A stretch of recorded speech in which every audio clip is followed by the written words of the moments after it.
안녕하십니까, 학구제학당입니다. 드디어 이제 강의 교재가 제본이 완성이 됐습니다. 그래서 이제 수강 등록하시고 교재 신청하신 분들에 대해서 이번 주서부터 순차적으로 발송해 드리겠습니다. 오늘은 제 교재에 대해서 좀 간단하게 소개시켜 드리겠습니다. 제 교재의 이름은 국가유산수리 보수기술자를 위한 한국전통건축입니다. 자, 1권과 2권에서는 목조건축을 다루고요. 3권은 성곽, 석조물, 근대를 다루고 4권은 보수실물을 다룹니다. 일단 이제 그 외형을 좀 간단하게 말씀을 드리면 일반 책하고 다르게 이제 가로로 편집을 했습니다. 뭐 저도 이제 24년까지는 그 세로형의 책에다가 그것도 이제 A4 사이즈로 이제 시원시원하게 편집을 해서 잘 쓰기는 했는데, 작년에 이제 좀 대폭 개편을 하면서 좀 고민을 좀 했습니다. 이게 왜냐하면 이제 제가 뭐 오프라인도 같이 오프라인도 같이 이제 병행해서 했었지만 주가 되는 게 이제 온라인 화면 강의거든요. 그 다음에 이제 그게 이제 동영상으로도 제공되고 하다 보니까 이 화면 자체가 가로잖아요. 그래서 이제 그 교재 책 한 페이지가 화면 안에 한 번에 싹 들어가는 게 좀 효과적이지 않을까, 그런 생각을 좀 했었습니다. 그래서 이제 가로로 편집을 하는데, 그러다 보면 이제 책을 가로로 펼칠 때 좀 아무래도 이제 책상을 옆으로 너무 넓게 잡을 수 있기 때문에, 그래서 이제 고민을 하다가 보통 책 사이즈는 이제 B5로 이제 편집을 했었거든요, 작년에. 그러니까 이제 가로에 B5로 편집을 했는데, 아무래도 그러다 보니까 이제 그림 같은 게 되게 작아졌어요. 그 부분에 대해서 조금 좀 아쉽다라고 좀 말씀을 하시더라고요. 그래서 이제 새로 이제 그 출판을 염두에 두는 책은, 그건 이제 다시 이제 세로로 편집을 하고 있습니다. 근데 이제 올해에 그 책을 제공하기는 힘들고요. 그래서 이제 작년 책에 이제 오타 같은 거 수정을 하고, 그 다음에 이제 소소한 업데이트를 좀 해서 새로 편집을 했습니다. 대신에 이제 제본은 A4 사이즈로, 가로의 A4 사이즈로 이제 그 제본을 했습니다. 조금 넓더라도 좀 이제 그림을 조금 더 크게 보는 게 좀 좋겠다라는 생각을 해서 이제 그렇게 결정을 했고요. 수강생 분들은 이제 의견을 받아서 그걸로 결정을 했었습니다. 일단 올해는 그렇게 이렇게 한번 사용해 보도록 해보겠습니다.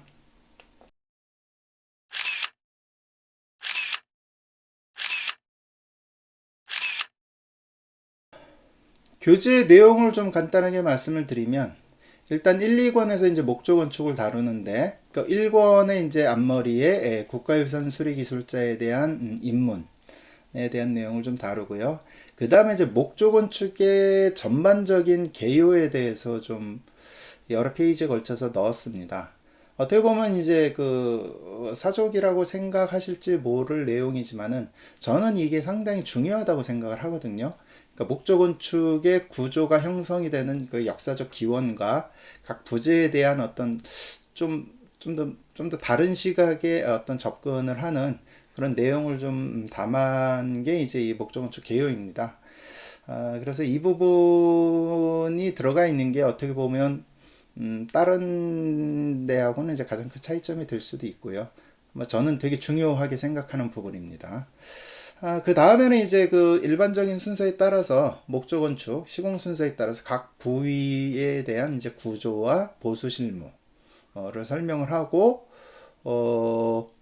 이제 마지막에는 이제 완성된 목조 건축, 한 채 목조 건축에 대한 구조 유형, 특별히 이제 중층에 대한 이제 구조 유형, 그 다음에 이제 그 건축 유형.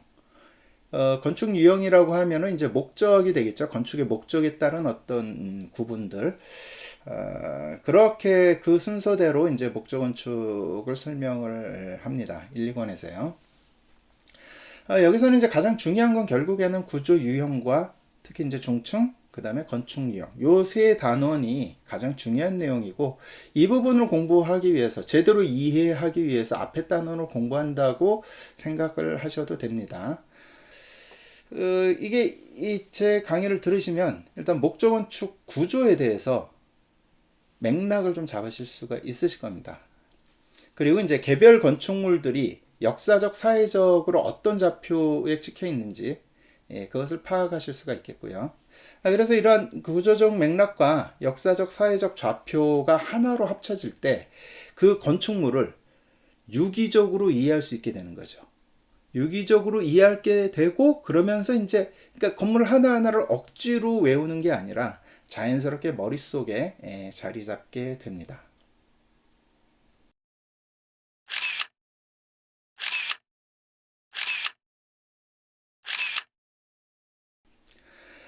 그리고 이제 3권은 석공사에 대한 도를 다루는 기본 이론을 먼저 이제 공부를 하고 그 다음에 이제 크게 그러니까 쌓는 거 이제 돌을 쌓아서 이제 면을 형성을 하는 그래서 이제 측면 대지의 측압을 견디는 그런 역할을 하는 이제 석축이죠. 석축이 되겠죠.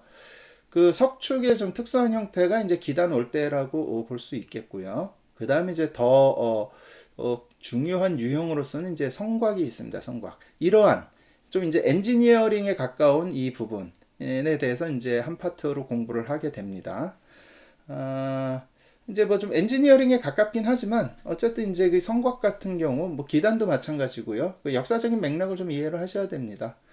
성곽 같은 경우는 이제 뭐 중요한 성곽들이 있죠. 남한산성이나 북한산성, 한양도성, 그 다음에 이제 수원화성 이런 것들에 대해서 자세하게 공부를 하게 되고 기단도 이제 뭐 각 유형에 대해서 이제 배워야 되겠죠. 이렇게 이제 이러한 그러니까 석축과 관련된 돌을 쌓는 뭐 그런 부분들을 먼저 공부하고 그 다음에는 이제 그 석조물을 공부를 하게 됩니다. 그 석조물은 사실 이제 조형 예술 분야라고 할 수 있겠죠. 그쪽에서 이제 되게 중요하게 다루는 부분들이 있는데 뭐 예를 들면 석탑이라든지 뭐 석등 그런 것들이죠. 그런데 이제 이게 단순히 조형 예술 분야일 뿐만 아니라 이게 무거운 이 석부재들을 쌓으면서 조립을 해야 되잖아요. 조립을 해야 되는 거죠. 그러니까 이제 어느 정도 이제 공학적인 접근이 필요한 거고 뭐 그래서 이제 보수에서 이제 다룬다라고 생각을 하시면 되겠습니다. 그래서 뭐 구조적인 이론은 상당히 간단해요. 구조는 상당히 간단한데 그래도 뭐 기본적인 건 알아야 되고 그래서 이제 더 중요한 거는 이제 역사적 맥락을 좀 알아야 되는 게 좀 중요하죠. 뭐 가령 신라의 석탑과 백제의 석탑의 구조적인 차이와 의장적 차이 같은 것들 알아야 되고 뭐 승탑이나 석등 같은 게 어떻게 시대적인 변천을 가져왔는지 그런 것들을 아는 게 상당히 중요하죠. 그 다음에 이제 3권 마지막에는 이제 근대문화유산에 대해서 공부를 합니다.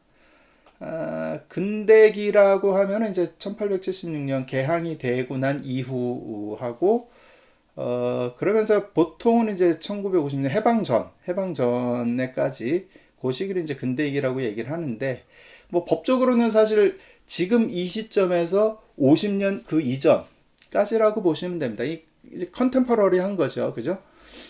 컨템퍼러리한 50년 직전의 거를 이제 근대 문화, 근대라고 생각을 하시면 됩니다. 특히 아까도 말씀드렸지만 일제 시대하고 이제 뭐 그때에 이제 형성됐었던 그러니까 조선 말기하고 일제 시대 때 형성됐던 건축물들이 좀 주류를 이루고 있어요. 뭐 우리가 주로 알고 있는 뭐 영동성당이라든지 뭐 정동교회 이런 것들이 되겠습니다. 그때에 그러니까 서양 건축 구조가 되겠죠. 서양식 이제 건축 구조인데 그때 유입됐던 근데 이제 그거에 대한 구조 이제 대표적인 건 이제 벽돌조가 되겠죠. 벽돌조. 벽돌조이면서 지붕은 이제 트러스 구조로 이제 그 구조를 짜는 벽돌조 지붕 트러스를 중심으로 해서 다양한 구조적인 특성들을 공부를 하고 사례들을 다루게 됩니다.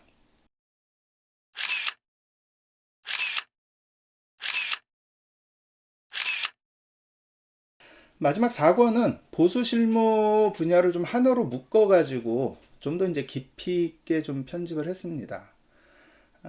그 보수 실무는 이제 1, 2, 3권의 각 장 끝에 이제 보수 실무가 이제 들어가 있긴 하거든요. 근데 이제 이게 그렇게 흩어져서 보수 실무를 바라보는 거 말고 그걸 하나로 묶어서 좀 맥락을 가지고 집중적으로 좀 다룰 필요가 있습니다. 그래서 이제 이 책을 편집을 했고요. 그래서 이제 1, 2, 3권을 공부하실 때 이 4권을 같이 이제 곁들여서 같이 보게 되실 겁니다. 일단 이제 순서를 좀 말씀드리면은 먼저 이제 그 보수 실무에 대한 개요하고 이제 또 재료를 먼저 1차적으로 다루고 그 다음에 이 보수 실무라는 게 결국에는 절차와 방법이라고 말씀드렸잖아요. 절차와 방법. 즉 보수의 절차의 순서대로 이제 그 집중적으로 이제 묶어서 강의를 하게 됩니다. 즉 이제 점검 순상 조사에 대해서 이제 좀 다루고 그 다음에 이제 해체에 대해서 다루고 그 다음에 해체된 부재에 대한 보수 보강. 뭐 사실 이 부분이 되게 중요하죠. 이거는 이제 재료별로 갈 수밖에 없어요. 이제 목재의 보수 보강과 이제 석재의 보수 보강, 기타 뭐 벽돌이나 다른 재료들의 이제 보수 보강 기법들은 이제 종합적으로 좀 배우고요. 그 다음에 현재 보수 실무에서 가장 이슈가 되고 있는 적산에 대해서도 좀 집중적으로 좀 더 근본적인 배경들을 좀 살펴보도록 할 거고요. 그 다음에 이제 맨 마지막으로는 보존 철학을 좀 공부를 할 겁니다. 보존 철학이 시험 범위 안으로 들어왔어요.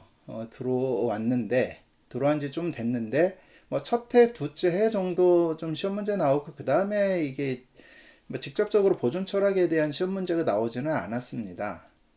그런데 저는 뭐 요 보존 철학도 상당히 중요하다고 생각을 하고요. 그러니까 단순히 시험을 위해서 중요하다기보다는 실제로 여러분들이 보수 기술자가 돼서 현장에 나갔을 때의 어떤 마음가짐, 실제 상황에 닥쳤을 때 여러분들이 어떤 스탠스를 가지고 일에 접근할 것인가에 대한 어떤 기본적인 자세를 자리 잡을 수 있는 뭐 그런 것들을 생각할 수 있도록 해주는 게 보존 철학이기 때문에 이 부분도 좀 잘 짚고 넘어가야 된다고 생각을 하고요. 그래서 이 책 안에 그 부분도 편집해서 넣었습니다.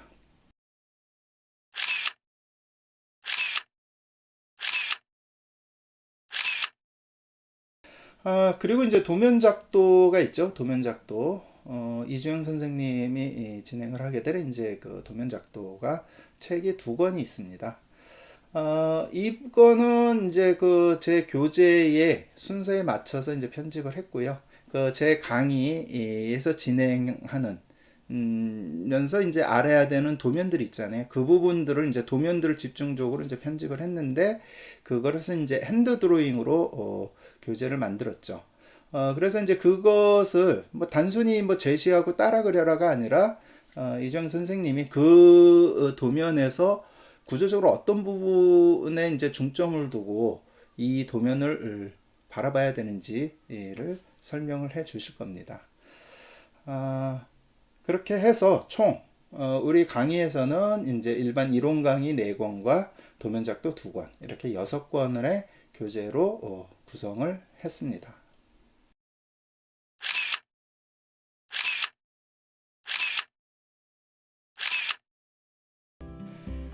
예, 그 5월 31일 날 개강을 합니다. 이제 그 얼마 안 남았습니다.